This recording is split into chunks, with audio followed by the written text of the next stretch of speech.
Good afternoon. I'm here in beautiful part of Cape Town, one of my favourite forest walks. You can see it around there, and a little stream that runs down here. It's all just beautiful forest. And come down with the dogs, come for their afternoon runs, and yeah, just relaxing whilst we do this. I had a look at the Facebook post that I did the other day around the back-to-back deal, and then the few questions that came through, as well as the direct questions over Messenger. People curious of what a back-to-back is and how it works. Essentially, a back-to-back is when you both buy and sell a property at the same time. It's one of the most purest forms of real estate investing you can do from a cash flow perspective. You're buying and you're selling literally on the same day. And the way it kind of works is you want to find the Warren Buffett way of working. Essentially, is you buy low and you sell high, and you capitalize and you pocket on the difference in between. So from a seller's perspective, if you can get the property at a good price, he's generally wanting to have somebody who's confirmed. So don't do this if you don't have a confirmed way of buying. We do. Mortgage credibility is there, my mortgage affordability is there, so I wanted to actually buy this. It just so happened that we found a investor in parallel that said, I'm looking for a property to develop, and did we have anything? And it just so happens that we were buying this one.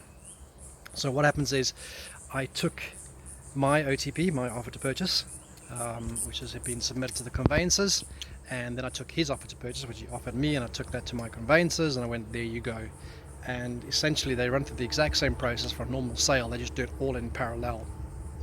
A couple of benefits with that, if you do a back-to-back, a pure back-to-back like that, is that you don't have double transfer fees. You can get quite a good deal by saying, well look, you're going to get the transfer fees for that, can we negotiate my transfer fees? The other one is bond fees. You don't have to get bond fees if you're not going to apply for a bond, because you're actually trying to sell it on straight away. There was a question there about having finances. This is a common one I see from estate agents. They seem to think they have the right to know your finances. They don't. They've got no right to ask you for pre-approvals. They've got no right to ask you for anything. You submit your offer, and your finances are your business. There's no need for bridging finance in this case. On a pure back-to-back, a straightforward, lodged and sold on the same day, or bought and sold on the same day. So when they say to you they want to see pre-approval, you just tell them straight, this is none of your business, my finances are my business, I will go about getting my own finances.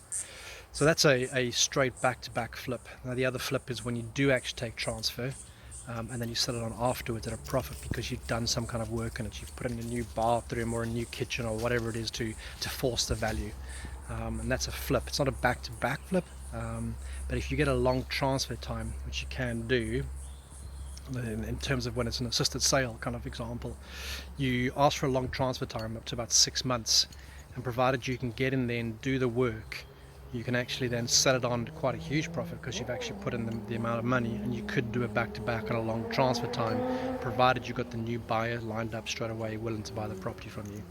And then straightforward process, goes to the conveyancing, they do the transfer from seller's name to my name, from my name to the buyer's name. It just happens on the same day at the same time. I essentially own it for about 5 minutes.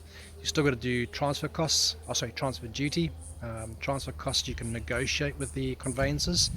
If you're bringing them two on one day, you say, well, charge him his full amount of fee from the new buyer, but don't give me the full amount because I'm giving you a double deal here.